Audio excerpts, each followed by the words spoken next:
प्रेम से बोलेंगे ओम नमो भगवते वासुदेवाय। देखिए मित्रों, आज के वीडियो में बहुत ही सुंदर पुस्तक हम आपको दिखाने वाले हैं। गीता प्रेस से अभी नई नई पब्लिश हुई है। नाम है इसका ब्रह्म पुराण की कहानियां। कोड संख्या है इस पुस्तक का 2375 2375। ब्रह्म पुराण की 35 रोचक कथाएं, यानी कि ब्रह्म पुराण से 35 कथाएं इस किताब में ली गई हैं और उन कथाओं को एक किताब का स्वरूप दिया गया है, जो कि आपके सम्मुख है ब्रह्म पुराण की कहानियां। बिल्कुल अभी लेटेस्ट पब्लिश हुई है। मोटाई आप देखिए कुछ इस प्रकार से, इतनी मोटाई की ये किताब है देखिए। और बैक कवर कुछ इस प्रकार से है। बैक कवर पे गीता प्रेस की जो निजी दुकानें हैं, शाखाएं हैं, उनका विवरण यहाँ पे दिया गया है, जो कि सीरियल नंबर 2121 तक यहाँ पे देखने में मिल जाता है। और यहाँ पे बिल्कुल अपडेटेड वेबसाइट, ईमेल आईडी और जो सोशल मीडिया के इनके हैशटैग, वह सब यहाँ पे देखने में आते हैं। मूल्य की बात की जाए तो यहाँ पर देखिए कोने में मूल्य 40 रुपए लिखा गया है, अंदर भी मूल्य लिखा गया होगा। तो इस प्रकार से इस सुंदर सी पुस्तक की ये बाहरी बनावट हमने देखी, और अब दिखाते हैं हम सुंदर पुस्तक के लिए विस्तार से। तो अंदर देखने पे देखिए सबसे पहले कुछ इस प्रकार से होती है शुरुआत।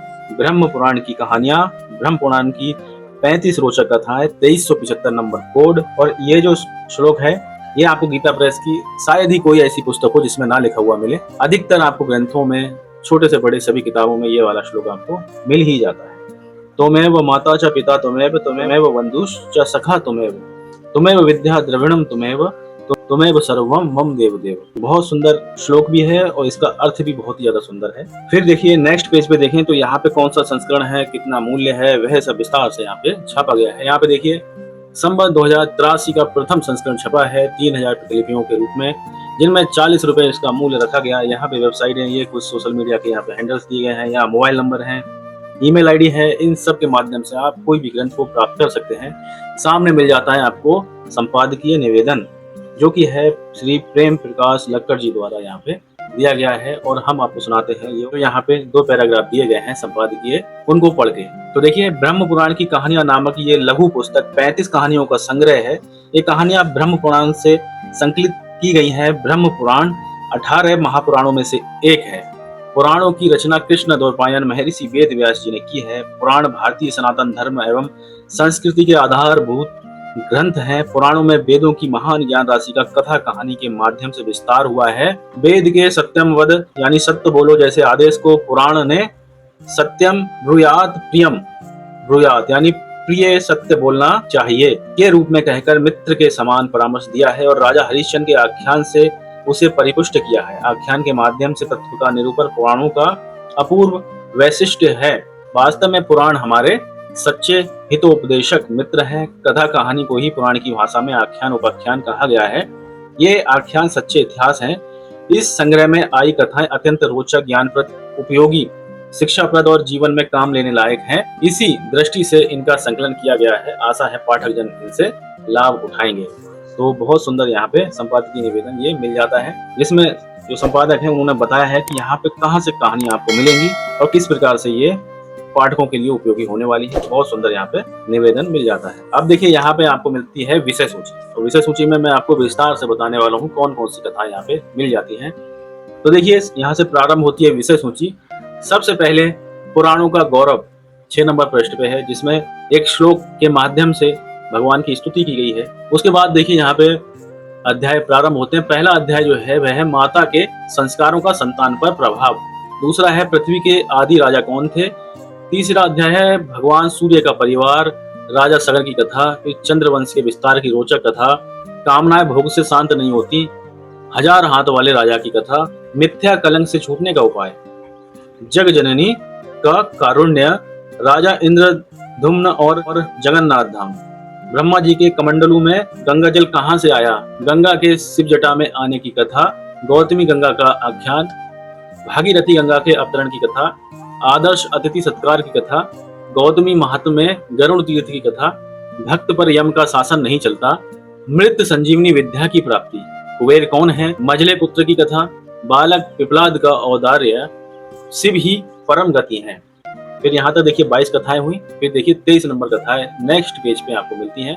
23 नंबर अध्याय है वह है स्वार्थ के लिए किया गया श्रम व्यर्थ है। भूलोक का अमृत, लक्ष्मी और दरिद्रता का संवाद, राजा और पुरोहित की कथा, पुरुषार्थ विफल हो जाए तो क्या करें।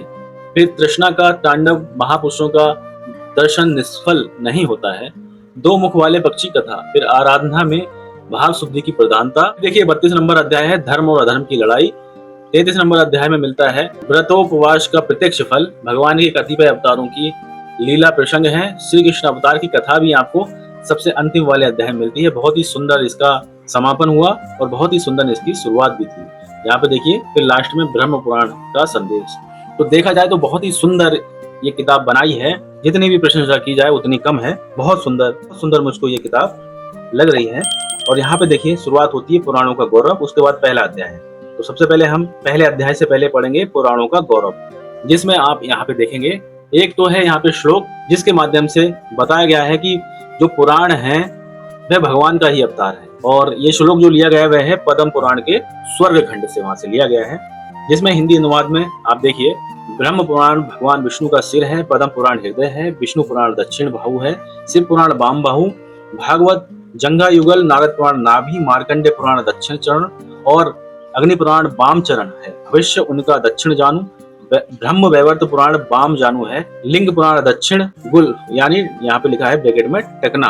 फिर देखिए वाहरा पुराण वाम गुल यानी बाया घुटना, स्कंद पुराण रोम, वामन पुराण त्वचा, पूर्व पुराण पीठ, मत्स्य पुराण मेध, गरुण पुराण मज्जा और ब्रह्मांड पुराण अस्थि है। इस प्रकार भगवान विष्णु पुराण विग्रह के रूप में प्रकट हुए हैं। तो यहाँ पे देखिए एक पूरी भगवान के शरीर की झांकी बनाने का पुराणों के माध्यम से वर्णन देखने में मिल जाता है, जो कि है पद्म पुराण के अंतर्गत। एक चीज मैं यहाँ पे बताऊं, देखिए यहाँ पे ब्रह्म वैवर्त पुराण का भी वर्णन आता है। अगर ब्रह्म वैवर्त पुराण को कुछ लोग अलग अलग प्रकार की बातें कहते हैं, तो इनका ब्रह्म वैवर्त पुराण का वर्णन देखिए पद्म पुराण के श्लोक को कोट करते हुए बताया गया है। तो इस प्रकार से देखिए पुराणों का गौरव इस श्लोक के माध्यम से इस किताब की होती है शुरुआत। फिर इसके बाद यहाँ से पहला चैप्टर प्रारंभ हो रहा है। पहले अध्याय में देखिए विषय सूची के अनुसार ही पहला अध्याय प्रारंभ होता है, जहाँ पे माता के संस्कारों का संतान पर प्रभाव इस शीर्षक से कथा मिलती है। तो देखिए ये तो कथा मैं आपको पूरी पढ़ के सुनाई देता हूँ। ये निर्विवाद सत्य है और सुनिश्चित तथ्य है कि संसार मानव मन को अत्यधिक प्रेरित करते हैं और उन्हीं से गतिशील हो मानव शुभ अशुभ कर्म किया करते हैं। अच्छे संस्कार हो तो अच्छे कर्म बनते हैं और बुरे संस्कारों से बुरे कर्मों में प्रवृत्ति होती है। बुरी एवं संस्कारहीन संतान कोई नहीं चाहता है। अतः यदि माता पिता को अपनी संतानों को सदाचार परायण बनाना हो तो उन्हें स्वयं भी आचार निष्ठ होना होगा। ध्रुव प्रहलाद के जीवन में माता की अच्छी शिक्षा का ही प्रभाव पड़ा था। संस्कार किस प्रकार से व्यक्ति के जीवन को प्रभावित करते हैं, कैसे मन बुद्धि को प्रेरित करते हैं, इस संबंध में एक कथा ब्रह्म पुराण में प्राप्त होती है। विशेष महत्व की होने से प्रायः सभी पुराणों में कहीं संक्षिप्त में है तो कहीं विस्तार से इसका निरूपण हुआ है। तो प्राचीन काल की बात है, एक महान प्रतापी एवं धर्मात्मा राजा हुए जिनका नाम था अंग। राज ऋषि अंग अत्रि के कुल में उत्पन्न हुए थे। इसी कारण वे अत्रि के समान ही तेज, वीर्य एवं धर्म से संपन्न थे। उन राजश्री के पुत्र हुए बेन। बेन की माता थी सुनीता और सुनीता भी मृत्यु की पुत्री थी। मृत्यु की पुत्री होने से पुत्री सुनीता का भी मृत्यु के समान निष्ठुर एवं कर्कश स्वभाव था। पुत्र बेन पर अपनी माता सुनीता एवं माता में का जन्मांतरीय संस्कार अमिट रूप से पड़ा था। फलता वे भी सदाचार से हीन, धर्म से विमुख तथा प्रजा के लिए पीड़ा कर शासक बना। उसने राजा बनते ही धर्म की मर्यादा का, न्याय का सर्वथा विरोध किया। ऋषियों ने वेन को इस प्रकार दुराचरण करने से रोका, अधर्माचरण से विरत होने की कोशिश की, किंतु वेन को किसी की क्या परवाह, उस पर तो अपने पूर्व संस्कारों का इस प्रकार का अमिट प्रभाव छाया हुआ था कि वह इन सब बातों से विरत न हो सका। उसने तो यह प्रतिज्ञा कर ली थी कि किसी को वह यज्ञ, पूजा, दान, जप, तप आदि सत्कर्म करने नहीं देगा। मैं ही ईश्वर हूँ, सब कार्य मेरे निमित्त ही किया जाए, मेरी ही पूजा की जाए। बेन के अत्याचारों, कुसंस्कारों से ऋषि, महर्षि, प्रजाजन सभी दुखी एवं त्रस्त रहने लगे। एक दिन सभी ऋषि महर्षि बेन के पास गए और बोले, बेन, हम लोग दीर्घ काल के लिए यज्ञ की दीक्षा लेने जा रहे हैं। ये सनातन धर्म है और इससे सभी का कल्याण होगा। तुम इस उत्तम कार्य में विघ्न नहीं डालना। तो इस प्रकार एक चित्र के माध्यम से भी बताया गया कि ऋषि यहाँ पे अपनी बात रखने आए हैं। फिर देखिए ऋषियों की बात सुनकर बेन जोर से हंस पड़ा और बोला कि मेरे अतिरिक्त यज्ञ का, पूजा का और धर्म का दूसरा भोक्ता कौन है? विद्या, पराक्रम, तपस्या और सत्य मेरी क्षमता करने वाला इस त्रिलोकी में कोई है? मैं ही सब प्राणियों का ईश्वर हूँ। तुम लोग मूर्ख हो, ज्ञानी हो, जो मुझे ठीक से जान नहीं पा रहे हो। मैं चाहूँ तो कुछ भी उलट पुलट कर सकता हूँ। तुम लोग मेरी पूजा किया करो, मेरा ही यजन करो। आदृष्ट के संस्कारों से प्रेरित बेन इस प्रकार के दुर्भावनापूर्ण वचनों को कहने लगा। उसके ऐसे उन्मत्तपूर्ण आचरण से जगत में संकट के बादल छा गए। ऋषियों ने उसे बहुत समझाया किंतु वह नहीं माना। तब महर्षिगण उस पर क्रुद्ध हो बैठे। उन्होंने बलात् उसे पकड़कर बंधन में डाल दिया। उस समय किसी राजा के न होने से प्रजा में सर्वत्र अराजकता छा गई। ऋषियों ने परस्पर विचार किया और निश्चय किया कि किसी धर्मात्मा राजा का प्रादुर्भाव होना चाहिए। ऐसा निश्चय करके उन्होंने बंधनग्रस्त बेन की दाहिनी भुजा का उसी प्रकार मंथन किया जैसे कि यज्ञ में अरणि मंथन किया जाता है। अरणि मंथन के द्वारा जिस प्रकार अलौकिक अग्नि का प्रकट्य होता है, उसी प्रकार उस भुजा के मंथन से एक दिव्य पुरुष प्रकट हुआ। उसका नाम था पृथु। वे ही पृथ्वी के धर्मात्मा शासक बने और अब प्रजा सब प्रकार से सुखी हो गई। राजा पृथु अयोनिज पुत्र थे और ऋषियों के मंत्र बल एवं तपोबल से इनका प्रादुर्भाव हुआ था।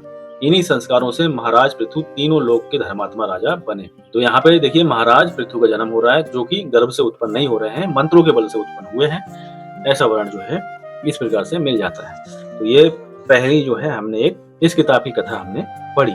फिर देखिए दूसरी जो अध्याय है उसमें कथा जो मिलती है वह है पृथ्वी के आदि राजा कौन थे। ये धरती जैसी आज दिखाई पड़ती है वैसे पहले नहीं थी। ये ऊंचे ऊंचे पहाड़ों और सघन वनों से भरी हुई थी। जमीन ऊबड़ खाबड़ थी, खेती योग्य समतल भूमि कहीं नहीं थी। नदियों का कोई नियत मार्ग नहीं था और न कहीं आजीविका का कोई साधन नहीं था। नगरों और गांवों का सीमा वृद्ध कोई विभाग नहीं था। उस समय अन्न, गौरक्षा, खेती और व्यापार भी नहीं होता था। ब्रह्म पुराण ने बताया है कि पहले पहल यानी सबसे पहले पृथु नाम के एक प्रतापी एवं धर्मात्मा राजा हुए। सभी देवताओं और ब्रह्मा जी ने तथा सभी चराचर भूतों ने उन्हें राजपद पर अभिषिक्त किया। उन्होंने ही पृथ्वी को आज जैसा समतल, कृषि योग्य और रहने योग्य बनाया। उन्होंने अपने धनुष की नोक से पर्वतों को उखाड़ा और उन्हें यथा स्थान स्थापित किया। उस समय तक प्रजा का आहार केवल फल मूल ही था और वह भी बड़ी कठिनाई से मिलता था। प्राणी बड़े कष्ट में थे। राजा पृथु ने ये सब देखा तो उन्होंने पृथ्वी पर क्रोध हो आया और क्रुद्ध होकर उन्होंने पृथ्वी पर अपने बाण का संधान किया। पृथ्वी भयभीत हो गई। वह गौ का रूप धारण करके वहां से भाग चली। तीनों लोकों में उसे कहीं भी शरण नहीं मिली। उसे सर्वत्र राजऋषि पृथु बाण का संधान किए और पीछे आते दिखाई दिए। देवों ने गौरूपा पृथ्वी से कहा कि राजऋषि पृथु के समक्ष किसी और का तेज नहीं टिकता, अब तुम उन्हीं की शरण ग्रहण करो। तब गौरूपा पृथ्वी राजा पृथु की शरण में गई और बोली, मुझसे सभी जन अपना अपना आहार प्राप्त करें। वे सभी बछड़ा बनकर मुझे दूहें, मैं दूध को उन्हें आहार के रूप में परिवर्तित कर दूंगी। तो इस प्रकार पृथ्वी गौ के रूप में थी, राजा पृथु से बोलती हैं। फिर ये सुनकर राजा पृथु अत्यंत हर्षित हो उठे। उन्होंने ही सर्वप्रथम स्वयंभू मनु को बछड़ा बनाकर अपने हाथों में गौरूपा पृथ्वी को दुआ। उन प्रतापी नरेश ने पृथ्वी से सब प्रकार के अन्नों का दोहन किया, जिससे सभी प्रजाजनों ने जीवन धारण किया। उस समय ऋषि, देवता, पितर, नाग, दैत्य, यक्ष तथा गंधर्व आदि सभी ने गौरूपा पृथ्वी का दोहन किया। उस कामधेनु से दुग्ध के रूप में सभी ने अपना अपना आहार प्राप्त किया, जिससे प्रजा की रक्षा हो सकी। ये सब आदि राजा महाराज पृथु का ही प्रभाव था। उनके पराक्रम एवं धर्माचरण से ही ये पावन वसुंधरा जगत की आधारभूता और सभी का उत्पत्ति स्थान बनी हुई है। समुद्र पर्यंत ये संपूर्ण पृथ्वी पूर्व काल में महाराज पृथु के ही अधिकार में थी। पहले ये धरती मधु और कैटव दैत्य के मेध से व्याप्त होने के कारण मेदिनी कहलाती थी। बाद में राजा पृथु की पुत्री हो जाने पर यह भूदेवी पृथ्वी नाम वाली हुई। राजा पृथु ने इस पृथ्वी का विभाग और शोधन किया, जिससे ये अन्न की खान और समृद्धिशालिनी बन गई। इस प्रकार के पराक्रम से संपन्न ये राजा पृथु कौन थे, इसका भी बड़ा रोचक वृतांत है। प्राचीन काल की बात है। अत्रि नामक एक अत्यंत धर्मात्मा एवं तपस्वी हुए। उन्हीं के कुल में बेन कुमार के रूप में राजा पृथु का आविर्भाव हुआ। राजा बेन के अत्याचार से जब सारी प्रजा दुखी हो गई, तब ऋषियों ने कुपित होकर बेन को बंधन में डाल दिया। अब उस समय दूसरा कोई राजा नहीं रहा। महर्षि को एक कुशल शासक की आवश्यकता प्रतीत हुई। उन्होंने बंधनग्रस्त उस बेन की दाहिनी भुजा का उसी प्रकार मंथन किया जैसे यज्ञ में अग्नि की प्राप्ति के लिए अरणि मंथन किया जाता है। भुजा के मंथन से ऋषियों के मंत्र बल के प्रभाव से एक दिव्य अलौकिक पुरुष प्रकट हुआ। वह अग्नि के समान तेजस्वी और ज्योतिर्मय था। उसने आजगव नामक भयंकर धनुष, दिव्य बाण तथा कवच धारण कर रखा था। उन्हें देखकर सभी प्राणी प्रसन्न हो गए। ऋषियों को अतीव हर्ष हुआ। महात्मा पृथु जैसे पुत्र ने उत्पन्न होकर पिता बेन को कुम नामक नरक में जाने से बचा लिया। सतपुत्र के प्रभाव से बेन को उत्तम लोक की प्राप्ति हुई। समस्त प्रजा के मन को रंजित करने के कारण पृथु का राजा ये नाम पड़ा। धर्मात्मा पृथु का ऐसा प्रभाव था कि समुद्र, नदियां, पहाड़ आदि उनके लिए रास्ता बना देते थे। उनके राज्य में बिना जोते बोए ही पृथ्वी अन्न पैदा करती थी। राजा का चिंतन करने से ही अन्न प्राप्त हो जाता था। सभी गौएं कामधेनु के समान प्रभावशाली हो गई थी। पत्तों के दोनों दोनों में मधु भरा रहता था। राजा पृथु के प्रभाव से सर्वत्र सुख और शांति का साम्राज्य छा गया। इसी कारण पृथु राजाओं के भी राजा अधिराज कहलाते हैं और सभी के द्वारा पूजनीय, वंदनीय और नमस्कार के योग्य कहे गए हैं। ब्रह्म पुराण का यहाँ पे श्लोक है। उन्हीं अधिराज पृथु की वंश परंपरा में आगे चल के प्राचीन वही प्रचेता गण तथा फिर दक्ष कन्या मारिशा से दक्ष प्रजापति आदि की सृष्टि हुई। प्रजापति दक्ष के अनंतर ही मैथुनी सृष्टि का प्रादुर्भाव हुआ।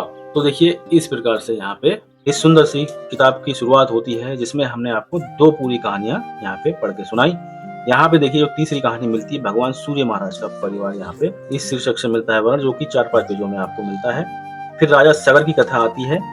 ये कथा भी आपको 3-4 पृष्ठों में बहुत ही सुंदर तरह से इसमें वर्ण मिल जाता है। और पृष्ठ की अगर बात की जाए तो बहुत अच्छा पृष्ठ है। फॉन्ट की भी अगर बात की जाए तो बहुत अच्छे से पढ़ने में आ रहा है। देखिए आप भी स्क्रीन पे कोई भी दिक्कत परेशानी किसी भी आयु वर्ग के अगर आप पाठक हैं, भगवान की कथा को पढ़ना चाह रहे हैं, तो आराम से इस किताब के माध्यम से आनंद ले सकते हैं। चंद्रवंश के विस्तार की रोचक कथा का यहाँ पे वर्ण मिल जाता है। तो भगवान सूर्य के परिवार, भगवान चंद्रवंश के परिवार यानी विस्तार की कथा, इस तरह से यहाँ पे कई अच्छी कथाएं यहाँ पे मिलती हैं। देखिए कामनाएं भोग से शांत नहीं होती। राजा ययाति का जीवन दर्शन यहाँ पे बताया गया है। तो राजा ययाति एक थे, उनका यहाँ पे वर्ण मिलता है। उसके बाद 1000 हाथों वाले राजा की कथा। एक राजा ऐसा भी था जिसके 1000 हाथ थे, उस राजा की कथा यहाँ पे मिलती है और लगभग 3-4 पेजों की ये कथा है। फिर इसके बाद मिथ्या कलंक से छूटने की कथा है। जगत जननी का कारुण्य है, जो कि 3-4 पेजों में कथा मिलती है।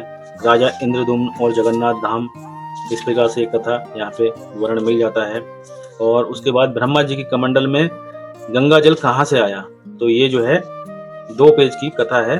उसके बाद गंगा जी के शिव की जटा में आने की कथा है। ये देखिए 1.5 पेज की कथा है। इसको हम आपको पढ़ के सुनाते हैं, आनंद लीजिए इस कथा का। गंगा जी के शिव जटा में आने की कथा। तो देखिए वामना अवतार के समय जब भगवान वामन ने विराट रूप धारण किया, अपना दूसरा पग ब्रह्मलोक तक पहुंचा दिया, तो उनका दर्शन पाकर ब्रह्मा जी ने विचार किया कि ये चरण तो मेरे जन्मदाता भगवान विष्णु, श्री विष्णु का चरण कमल है, जो सौभाग्यवश यहाँ उपस्थित हुआ है। अब मुझे इस विषय में क्या करना चाहिए, ऐसा विचार कर ही रहे थे। उन्हें सहसा ये उत्तम बात सूझी कि मेरे पास जो एक श्रेष्ठ कमंडल है, जिसमें भगवान शिव का दिया हुआ वह अभिमंत्रित जल है, जो पावन वर देने वाला, श्रेष्ठ, शुभ एवं शांतिप्रद है, माता के समान पालन करने वाला है, लोगों के लिए अमृत स्वरूप है, भवभेषज रूप और भुक्ति और मुक्ति देने वाला है। इस जल के स्मरण मात्र से ही प्राणी पवित्र हो जाते हैं। तो दर्शन के विषय में क्या कहना। स्मरणा देव लोकानाम पावनम किम नु दर्शनात्, ब्रह्म पुराण का श्लोक है। अतः मैं ये गांग जल यानी गंगा जल अपने पिता भगवान नारायण को अग्र रूप से अर्पित करूंगा। ये सोचकर ब्रह्मा जी ने वह कमंडल का जल भगवान श्री विष्णु के चरण में अग्र रूप से चढ़ा दिया। वह अभिमंत्रित जल भगवान विष्णु के चरण में गिरकर मेरु पर्वत पर गिरा और 4 भागों में बंटकर पूर्व, दक्षिण, पश्चिम और उत्तर दिशा में पृथ्वी पर जा पहुंचा। दक्षिण में गिरे हुए जल को भगवान शंकर ने जटाओं में रख लिया। पश्चिम में जो जल गिरा वह फिर कमंडल में ही चला गया। उत्तर में गिरे हुए जल को भगवान विष्णु ने ग्रहण किया तथा पूर्व में जो जल गिरा उसे देवताओं, पितरों और लोकपालों ने ग्रहण किया। भगवान श्री विष्णु के चरण से निकलकर जो जल दक्षिण दिशा में बह गया, वह जल भगवान शंकर जी की जटाओं में स्थित हो गया। वह जल अत्यंत शुभ है। उसके प्रभाव का स्मरण करने से समस्त अभिलषित वस्तुओं की प्राप्ति होती है। भगवान श्री विष्णु के चरण से प्रकट होने के कारण गंगा जी विष्णु पादाब्ज संभूता भी कहलाती हैं। अपने पितरों के उद्धार के लिए महाराज भागीरथ भगवान शंकर जी की जटाओं से मुक्त कराकर गंगा जी को भूलोक में लाए। तो इस प्रकार से देखिए बहुत शॉर्ट में बहुत सुंदर कथा यहाँ पे मिल जाती है। यहाँ पे देखिए गौतमी गंगा का आख्यान, फिर ये कथा प्रारंभ होती है। फिर उसके बाद देखिए 3-4 पेजों के बाद भागीरथी गंगा के अवतरण की कथा यहाँ पे 3-4 पेजों में मिल जाती है। आदर्श अतिथि सत्कार की कथा है, जो कि लगभग 4-5 पेजों में यहाँ पे है। और भक्त पर यम का शासन नहीं चलता है, लगभग 1 पेज है आगे पीछे। फिर मृत संजीवनी विद्या, ये जो कथा है 3 पेज में है। फिर देखिए कुबेर कौन है, जो कि 2-3 पेजों में है। मझले पुत्र की कथा है, ये देखिए काफी ज्यादा पेजों में यहाँ मिलती है। फिर बालक पिपलाद का औदार्य, इस नाम से 2-3 पेजों में बल्कि 7-8 पेजों में ये कथा मिल जाती है। फिर शिव ही परम गति है, यहाँ पे अगर आप देखेंगे तो ये भी 3-4 पेजों में कथा है। स्वार्थ के लिए किया गया श्रम व्यर्थ है, ये भी 3-4 पेजों में कथा है। भूलोक का अमृत, ये कथा 3-4 पेजों में है। लक्ष्मी और दरिद्रता का संवाद हो रहा है, जिसमें बहुत सुंदर वृतांत है। लगभग 5 पेजों की कथा है। राजा और पुरोहित की कथा है, ये भी 3-4 पेजों की कथा है। उसके बाद पुरुषार्थ विफल हो जाए तो क्या करें, लगभग 2.5 पेज में है। कृष्णा का तांडव, ये भी 3-4 पेजों में है। महापुरुषों का दर्शन निष्फल नहीं होता है, ये भी कथा है। 2 मुख वाले पक्षी की कथा है, ये वाली कथा पढ़ के देखते हैं। 2 मुख वाले पक्षी की कथा। तो गौतमी गंगा के उत्तरी तट पर शुभगिरि नामक एक रमणीय पर्वत है, वहां पर भगवान गदाधर विद्यमान है, यानी श्री विष्णु विद्यमान है। उस पर्वत पर पक्षियों का राजा चिरचिक नामक पक्षी रहता था। शुभ्रगिरि नामक वह पर्वत अनेक वृक्षों, नाना प्रकार के फूलों और लताओं से व्याप्त था। अनेकों ब्राह्मण भी उस पर्वत पर रहा करते थे। गौतमी गंगा के तट पर होने से वह पर्वत अत्यंत शोभायमान रहता था। एक दिन की बात है कि पूर्व देश के राजा पवमान, जो बड़े ही धर्मात्मा, न्यायप्रिय और प्रजापालक थे, वे बहुत बड़ी सेना के साथ अपने पुरोहित आदि को लेकर उस वन में आए। वन में घूमते घूमते वे थक गए। उन्होंने समीप ही एक बहुत बड़ा वृक्ष दिखाई दिया। वह वृक्ष गौतमी नदी के तट पर था। बहुत से पक्षी उस वृक्ष पर निवास करते थे। वहां पहुंचकर राजा ने उस वृक्ष पर बैठे हुए चिरचिक नामक एक पक्षी को देखा, जिसके 2 मुख थे। वह पक्षी स्थूलकाय तथा देखने में अति सुंदर था। उस पक्षी को चिंता में निमग्न देखकर राजा ने उनसे पूछा, तुम 2 मुख वाले पक्षी के रूप में कौन हो? यहाँ क्या कर रहे हो? तुम चिंतित से दिखाई देते। इस वन में कोई भी दुख से पीड़ित नहीं है, फिर तुम कैसे कष्ट पा रहे हो? राजा के द्वारा इस प्रकार पूछे जाने पर पक्षी थोड़ा आश्वस्त हुआ। उसने बार बार लंबी सांसें लेते हुए धीरे से उन राजा से कहा कि हे राजन, मुझसे ना तो दूसरों को भय है और ना ही दूसरों से मुझको भय की आशंका है। ये पर्वत भांति भांति फूलों और फलों से भरा हुआ है। अनेक अनेक मुनिजन यहाँ निवास करते हैं, फिर भी पर्वत मुझे सूना दिखाई देता है। अतः मैं अपने लिए शोक करता हूँ। मुझे यहाँ ना तो कुछ सुख मिलता है, ना ही मेरी कभी तृप्ति होती है। इतना ही नहीं, मैं निद्रा, विश्राम और शांति से भी वंचित हूँ। 2 मुख वाले पक्षी की ये बात सुनकर राजा को बड़ा विस्मय हुआ। उन्होंने पूछा, तुम कौन हो? तुमने कौन सा दुष्कर्म किया है? तुम्हें ये पर्वत सूना सूना क्यों दिखाई देता है? यार, रहने वाले प्राणी तो एक मुख से ही तृप्त रहते हैं, तुम्हारे तो 2 मुख हैं, फिर क्यों नहीं तुम्हें तृप्ति होती है? तुमने इस जन्म में, पूर्व जन्म में कौन सा ऐसा कार्य किया है जिस कारण तुम्हें एक कष्ट उठाना पड़ रहा है? जो भी है मुझे सच सच बताओ, मैं तुम्हें महान भय से बचाऊंगा। चिंतक ने पुनः लंबी सांस लेते हुए राजा से कहा कि महाराज, मैं अपने पूर्व जन्म का वृतांत आपको बताता हूँ, आप सुने। हे राजन, पूर्व जन्म में मैं वेद वेदांगों में पारंगत श्रेष्ठ ब्राह्मण था। उच्च कुल में मेरा जन्म हुआ। अच्छे पंडित के रूप में मेरी प्रसिद्धि थी, किंतु मैं सबका कार्य बिगाड़ने वाला कलह प्रिय था। लोगों के मुंह पर कुछ और कहता, पीठ पीछे कुछ और कहता। दूसरों की उन्नति देखकर मैं सदा दुखी रहता, माया फैलाकर संसार को ठगा करता था। मैं कृतज्ञ, असत्यवादी, परनिंदा कुशल, मित्रद्रोही, गुरुद्रोही, दंभाचारी और अत्यंत निर्दयी था। दूसरों की हिंसा करना ही मेरा सदा का मनोरंजन था। मैं दुष्कर्म को बिना विचारे किया करता था। हे राजन, इन्हीं सब पाप कर्म के कारण मुझे पक्षी की योनि मिली और मेरे 2 मुख हो गए। दूसरों का दुख देने से मैं स्वयं भी दुख का भागी बना हूँ, इसलिए ये पर्वत ही मुझे सूना सा दिखाई पड़ता है। हे राजन, इस प्रकार का पापाचार होने पर भी मैं लज्जावश दिखाने के लिए सदाचारी बना रहता था। इससे मुझे पक्षी होना पड़ा। इस अवस्था में रहने पर भी मुझसे लगता है कुछ पुण्य कर्म बन गया होगा, जिसके प्रभाव से मुझे अपने पूर्व जन्म की बातों का स्मरण आया है। चिरचिक की बात सुनकर राजा पवमान को बड़ा आश्चर्य हुआ। उन्होंने पूछा, किस कर्म से तुम्हारी मुक्ति होगी? पक्षी बोला, हे सुब्रत, गौतमी गंगा के उत्तर तट पर गदाधर नामक उत्तम तीर्थ है। वह परम पवित्र और सब पापों का नाश करने वाला है और सभी अभीष्ट मनोरथों को देने वाला है। आप मुझे वहां ले चलने का कृपा करिए। मैं यत्न करने पर भी स्वयं उस तीर्थ का दर्शन करने में समर्थ नहीं हूँ। आप मुझे उसका दर्शन करा दीजिए। पक्षी के यूं कहने पर राजा पवमान ने पक्षी को गोद में उठा लिया और उसे ले जाकर गौतमी गंगा तथा भगवान गदाधर का दर्शन कराया। पक्षी का अंतःकरण शुद्ध हो गया। भगवान गदाधर तथा गौतमी गंगा को प्रणाम करती हुए राजा पवमान से विदा लेकर उत्तम विमान में बैठकर सूर्यलोक को चला गया। राजा भी अपनी सेना के साथ नगर को लौट गए। मुक्तिदायिनी गौतमी गंगा तथा भगवान गदाधर की महिमा का स्मरण करके राजा को बहुत आनंद हुआ। तो इस प्रकार से देखिए ये कथा थी। फिर उसके बाद आराधना में भाव शुद्धि की प्रधानता, ये भी 2-3 पेजों में कथा है। धर्म अधर्म की लड़ाई है। उसके बाद व्रतोपवास का प्रत्यक्ष फल आ जाता है। फिर भगवान की कतिपय अवतारों की प्रसंग लीला है। और उसके बाद देखिए यहाँ पे दिल को एकदम शांति देने वाली, जीवन में आनंद भरने वाली, जब भी भगवान श्री कृष्ण महाराज का नाम आए तो जरूर बोलिए ओम नमो भगवते वासुदेवाय। यहाँ पे देखिए श्री कृष्ण अवतार की कथा मिलती है, जो कि निश्चित रूप से आपको और आपके मन को शांति, सुख प्रदान करेगी। तो भगवान श्री कृष्ण महाराज की यहाँ पे कथा मिल जाती है और ये कथा आपको पूरी विस्तार से यहाँ पे दी गई है। कोई यहाँ पे काट छाट नहीं है, पूरी कथा है, कई पेजों में कथा है। जो कि बहुत ही अच्छी बात है और बिल्कुल ग्रंथ की समाप्ति तक ये चलती है। लास्ट में देखिए धर्म ही सच्चा सहायक है, जो कि लास्ट वाले पेज पे मिल जाता है। और अगर प्रश्नों की संख्या लास्ट वाले पेज पे देखी जाए तो यहाँ पे प्रश्नों की संख्या है 224।